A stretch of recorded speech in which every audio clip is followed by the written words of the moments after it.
Comenzaremos con el tema de encefalopatía hepática. Aquí se muestra el contenido de la presentación. Comenzaremos con definiciones, epidemiología, la fisiopatología, las manifestaciones clínicas principales, cómo se realiza el diagnóstico, los diferentes diagnósticos diferenciales, cuál es el tratamiento y cuándo se debe referir a los pacientes y el pronóstico de esta entidad clínica. A continuación comenzaremos con las definiciones, iniciando por qué es la encefalopatía hepática.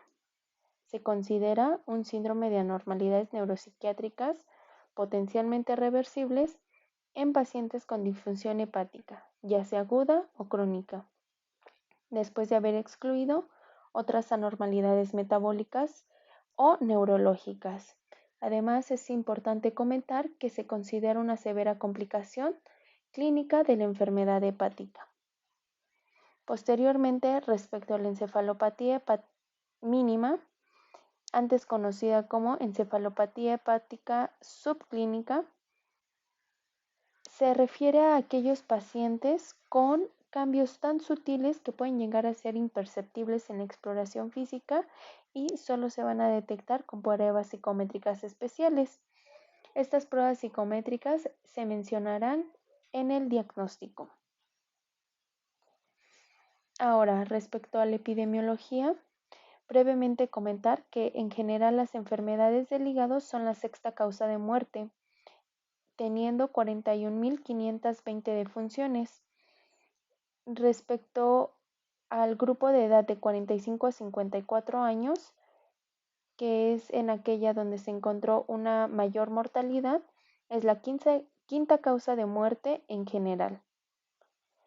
Cuando se habla por sexos, en ambos ocupa el séptimo lugar, pero mencionar que es 3 veces mayor el número de hombres que muere a consecuencia de enfermedades del hígado. Por lo tanto, pueden ser 3 veces mayor o 3 veces más probabilidad de que un hombre presente encefalopatía hepática a consecuencia de enfermedades del hígado. Como tal, esta información mencionada son datos preliminares que se publicarán en octubre del 2021 y la fuente es el INEGI. Ahora, respecto a lo que nos menciona la guía de práctica clínica sobre la incidencia de la encefalopatía hepática en 2009, es de 22.931 pacientes y respecto a la encefalopatía hepática, del 30 al 45% de los pacientes que la presentaron tenían cirrosis y de la mínima, el 60% de los pacientes que lo presentaron eran pacientes con cirrosis, es decir, insuficiencia hepática crónica. Ahora, respecto a la fisiopatología, mencionar que es compleja y multifactorial, pero abarcaremos los puntos más importantes, comenzando por el principal, que es el amoníaco, que es aquella neurotoxina mejor caracterizada que se conoce que precipita la encefalopatía hepática. Recordar que el tracto gastrointestinal, es la fuente principal de producción y el amoníaco es producida a partir de enterocitos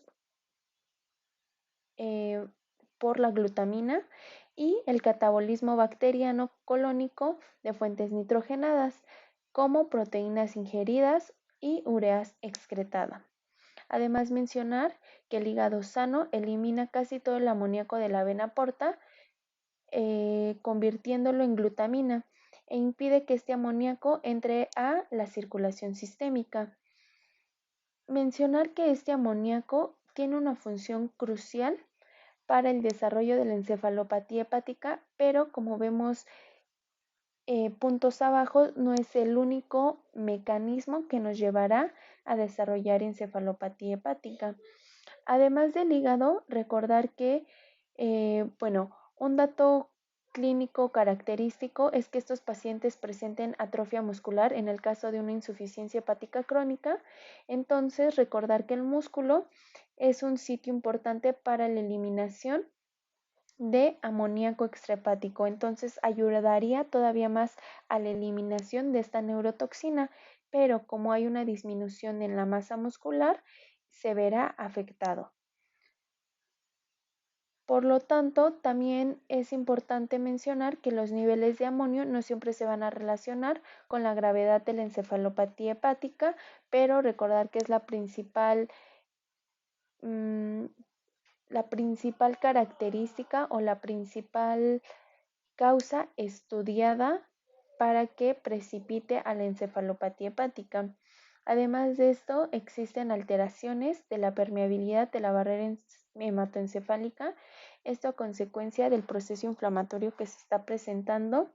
Y además de esto, existe algo que se conoce como alteración en la producción de neurotransmisores o lo conocen como la producción de neurotransmisores falsos. ¿Y esto a partir de qué es? Bueno, pues se va a tener un deterioro del transporte de aminoácidos de la sangre al cerebro. ¿Esto porque es? Bueno, la hiperamonemia va a favorecer la captación de mayor de aminoácidos neutros y esto generalmente se cree que es a consecuencia de la formación en exceso de la glutamina como un intento para desintoxicar al cerebro de este amoníaco. Se elevan las concentraciones de tirosina, de fenilalanina y de triptófano, y estos aminoácidos son los que van a alterar la síntesis de neurotransmisores, produciendo neurotransmisores llamados falsos. ¿Cuáles va a alterar? La dopamina, la norepinefrina y la serotonina.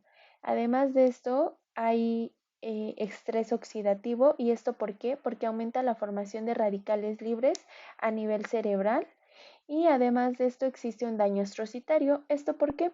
Bueno, pues en el cerebro los astrocitos metabolizan la glutamina en las mitocondrias, produciendo glutamato y amoníaco.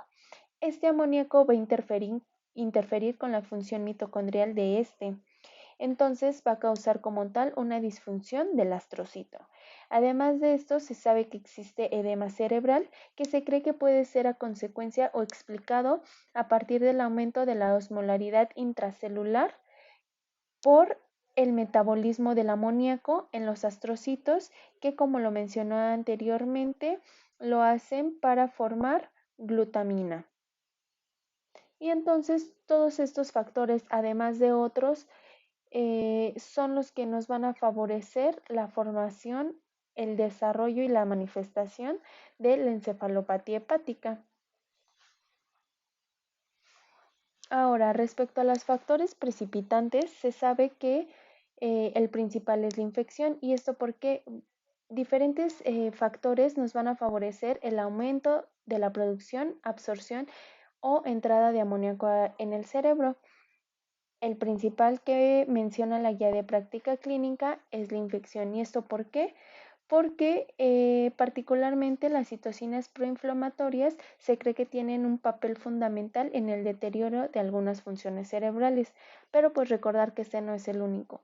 Además de esto, existe el exceso de ingesta de proteína, la hemorragia gastrointestinal, ya que esta aumenta la producción de precursores de amonio. Además de esto, existe la constipación debido a que hay una mayor permanencia de las proteínas a las bacterias de la luz intestinal, provocando una mayor producción y absorción de amoníaco. Además, están las alteraciones hidroelectrolíticas como la hipo o hipercalemia y la hiponatremia. Haciendo un especial énfasis en la hipocalemia, se cree que esta está mediada por el movimiento de potasio fuera de las células para reponer los niveles extracelulares y por lo tanto para mantener la electroneutralidad se moverán hidrogeniones extracelulares al interior de la célula. Por lo tanto, se va a favorecer una acidosis intracelular y esto es particularmente importante a nivel renal. ¿Por qué? Porque en las células tubulares renales aumentará la producción de amoníaco. Además de esto, otro factor está la alcalosis metabólica, que esta puede contribuir al transformar el amonio, que no pasa la barrera hematoencefálica, en amoníaco, que sí tiene permeabilidad y puede cruzar, por lo tanto, la barrera hematoencefálica. Además de estos está la deshidratación que provocaría en hipovolemia. Esto puede favorecer la hipoperfusión cerebral y aunado a que existe un deterioro en la autorregulación del flujo sanguíneo, pues nos va a causar hipoxia cerebral. y esto puede ser a consecuencia de diarrea, vómitos, parástesis de gran volumen, el uso de diuréticos, pero también el uso de diuréticos se puede ver relacionado con el metabolismo de la alteración hidroelectrolítica anteriormente mencionado.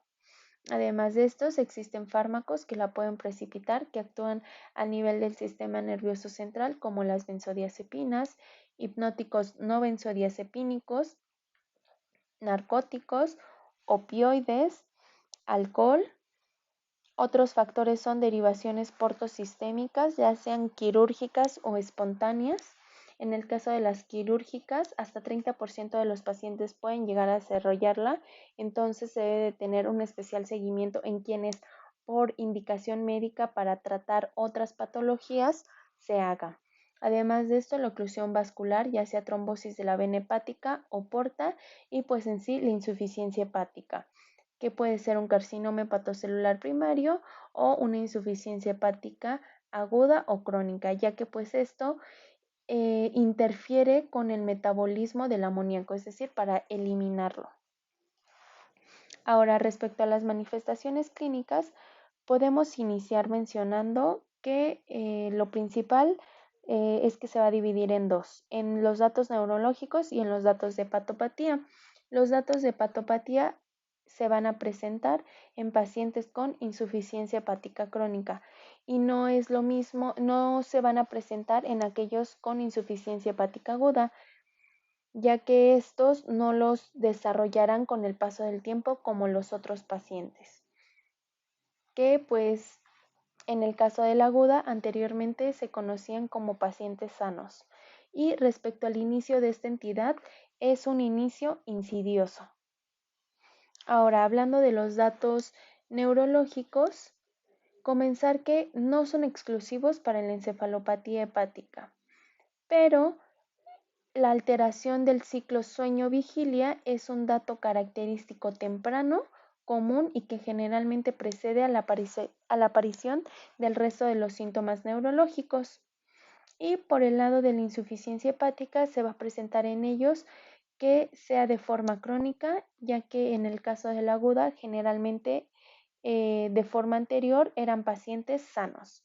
Entonces, en el caso de insuficiencia hepática crónica pueden presentar ictericia, ascitis, edema, el desgaste muscular, telangiectasis en araña, entre otros.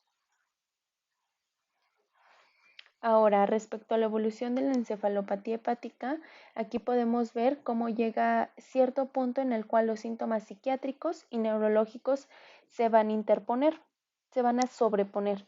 Entonces, vemos cómo el ciclo sueño-vigilia, en este caso la alteración, se podría decir que es el primero o el que inicia a manifestarse, que si no se tiene mucha atención puede pasar desapercibido hasta que evolucionando dependiendo del grado de la encefalopatía hepática, como lo veremos a continuación, pues lleguen a grados más graves con mayores manifestaciones tanto psiquiátricas como neurológicas. Ahora, respecto al diagnóstico, comenzar porque es un diagnóstico clínico y de exclusión. Por lo tanto, para llegar a este se tuvo que haber descartado una encefalopatía metabólica y descartar otras causas neurológicas de encefalopatía. En el caso de la encefalopatía hepática mínima, se deben llevar a cabo pruebas de evaluación neuropsicológicas y las que menciona la guía de práctica clínica que son recomendadas son PES, que es el score psicométrico para la encefalopatía hepática, REVANS y PES, que es para el síndrome de hipertensión portosistémica. Y ahora sí, hablando específicamente de una encefalopatía hepática, se debe hacer una anamnesis completa más exploración física para buscar, indagar ese factor precipitante que la mayoría de los pacientes lo tiene. Además de esto, se debe documentar el antecedente de hepatopatía o datos que la sugieran. Y recordar que los niveles elevados de amonio arterial pueden sugerir el diagnóstico, pero un 10% de los pacientes que presenten esta entidad no tienen niveles elevados, por lo tanto no se recomienda la toma rutinaria. Y se menciona que hasta un 69% de los pacientes con niveles elevados no van a presentar encefalopatía hepática manifiesta. Por lo tanto, no se debe de considerar o tomar de rutina este laboratorio y a partir de esto basarnos para dar el diagnóstico. Esto es totalmente clínico y excluyendo otras causas. Ahora, respecto a estudios de laboratorio que se deben de tomar en urgencia, los rutinarios son biometría hemática, química sanguínea, electrolitos séricos y un ego, y esto para saber el estado general del paciente. Y estudios especializados pueden ser el análisis de líquido de ascitis, en el caso del que la presente, cultivos, algún perfil vírico, autoanticuerpos. En el caso del ATAC es para realizar un diagnóstico diferencial para descartar alguna causa estructural. En el caso del ultrasonido es evaluando el hígado y las vías biliares para buscar datos que sugieran hipertensión portal. Y en caso de duda diagnóstica, un método objetivo que nos ayudaría a comprobar que es una encefalopatía hepática es el electroencefalograma. Y recordar que siempre se deben excluir otras causas metabólicas y neurológicas del deterioro del estado mental. Ahora, respecto a las clasificaciones, tenemos aquí el consenso de Viena, que este va a clasificar de acuerdo al origen, al tipo de insuficiencia hepática, al patrón de presentación y a la gravedad. Entonces, respecto al tipo de encefalopatía hepática, tenemos al tipo A, que está asociado a una falla hepática aguda, el tipo B, a cortocircuito portosistémico y el tipo C, a enfermedad hepática crónica o cirrosis. En la subcategoría de este tipo C se va a presentar la episódica, persistente y mínima. La mínima, ya antes mencionada, que es en la cual los pacientes tienen cambios tan sutiles que debe ser diagnosticada cuando se tiene una gran sospecha clínica con pruebas psicométricas especiales. Respecto a la episódica, se puede dividir en recurrente, precipitada y espontánea, y la persistente en leve, moderada, grave y dependiente de tratamiento. Así que respecto a la encefalopatía hepática tipo C episódica, que se divide en recurrente, es aquella en la cual se ha presentado 2 o más episodios en un año. Si se divide en precipitada es cuando se encuentra el factor precipitante, y cuando es espontánea no se ha encontrado o no existe un factor precipitante identificado. Y respecto a la persistente, se clasifica como una encefalopatía hepática persistente cuando se tiene una duración mayor a 4 semanas. Leve cuando se habla de grado 1, que lo veremos a continuación en la clasificación de West, y moderada grave del grado 2 al grado 4. Ahora, respecto a los criterios de West, vemos cómo estos van a evaluar el grado de encefalopatía hepática con base en el estado mental, pero además de esto es una escala clínica que es una muy buena herramienta para determinar la eficacia de la respuesta terapéutica. Entonces, son 4 grados, del 0 al 4, y dependiendo del grado nos van a mencionar sus características. En el grado 0 generalmente no se tienen alteraciones clínicas evidentes, y aquí si se tiene una gran sospecha clínica, se puede enfocar nuestro proceso diagnóstico hacia realizar pruebas psicométricas especiales para llegar a una encefalopatía hepática mínima. En el grado 1 ya hay alteraciones, como vemos, del ciclo sueño-vigilia, disminución leve de la atención, irritabilidad, euforia, ansiedad, dificultad para realizar operaciones matemáticas. En el grado 2 va empeorando el paciente, ya hay apatía, letargo, somnolencia, desorientación, cambios de la personalidad y comportamiento inapropiado. En el grado 3 sigue empeorando el paciente, donde ya hay estupor, apnesia, habla incomprensible y confusión. Y en el grado 4 se dice cuando ya está el paciente en coma. Entonces, recordar también que se puede usar otra escala en los grados en pacientes con grados 3 y 4, como lo sería la escala de coma de Glasgow, y este es muy útil en el área de urgencias realizar esta evaluación. Entonces, ahora respecto al diagnóstico diferencial, lo podemos dividir en encefalopatía metabólica, los medicamentos, daños estructurales, infecciones y otros.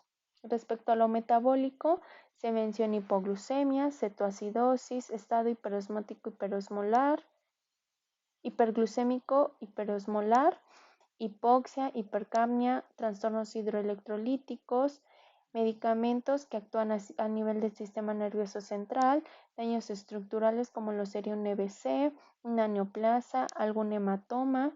En las infecciones se habla de meningitis, encefalitis e incluso abscesos cerebrales y otros como lo podrían ser la epilepsia, simplemente trastornos psiquiátricos o encefalopatía de Wernicke. Y generalmente se pueden usar pruebas de imagen para hacer diagnósticos diferenciales con algunos de estos, por ejemplo, en cuestiones estructurales. Ahora, respecto al tratamiento y la referencia, comenzaremos que el objetivo del tratamiento es disminuir los niveles plasmáticos del amonio y 2, detectar y tratar los factores desencadenantes. Estos factores precipitantes son aquellos que nos menciona la guía de práctica clínica como más comunes, entonces son aquellos que al identificarlos se deben de tratar. Por ejemplo, las infecciones se deben de tratar intensivamente, ya que estas generalmente se asocian además de la encefalopatía hepática a otras complicaciones como lo podrían ser la lesión renal aguda. Respecto a las recomendaciones nutricionales o soporte general del paciente, tenemos que se debe dar una dieta normoproteica, del cual del 20 al 30% del 100% del paciente de su alimentación deben ser proteínas, de las cuales se deben de aumentar las proteínas de origen vegetal, pero no debemos de eliminar por completo la proteína animal, ya que antes se creía que restringiendo las proteínas se iba a tener una mejor respuesta y pues no, se debe de evitar restringir las proteínas. Además de esto, se debe de tener en la dieta el consumo de sodio menor de 2 gramos al día. Si es necesario, suplementación de vitaminas, como lo sería la A, la D, la E, la K, el complejo B, zinc y calcio, pero solo en caso de ser necesarios. Ahora, respecto al tratamiento farmacológico, esto principalmente mejora el estado mental, ya que disminuyen los niveles de amonio plasmáticos. ¿Y cuál es el tratamiento de primera línea? Y es la lactulosa, la cual como tal se ocupa para el tratamiento y la profilaxis secundaria de encefalopatía hepática. La lactulosa es un laxante osmótico que reduce la absorción de amonio a nivel intestinal y disminuye su producción al acidificar el contenido luminal, disminuyendo la cantidad de bacterias productoras de ureasa y generadoras de amonio. Entonces, dependiendo del grado de encefalopatía, es la vía por la cual se va a dar. En el caso 1 y 2, que todavía tenemos vía oral, se pueden dar de 30 a 45 mililitros cada 6 a 8 horas, con el fin de inducir de 2 a 4 evacuaciones semilíquidas con un pH menor a 6. Pero en casos más severos, que sería el 3 y el 4, se pueden dar por vía nasogástrica o incluso por enemas.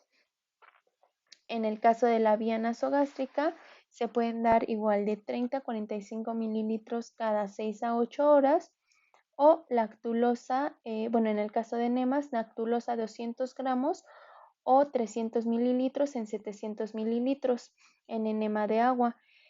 Estos 700 mililitros pueden ser hasta 1 litro. Y este enema se debe contener en el recto mínimo por 5 minutos y el paciente debe de estar en decúbito lateral izquierdo cuando se realice. Además, recordar que en caso de que no exista una mejora con el tratamiento de primera elección, se recurrirá al de segunda elección y todo esto es marcado por la guía de práctica clínica.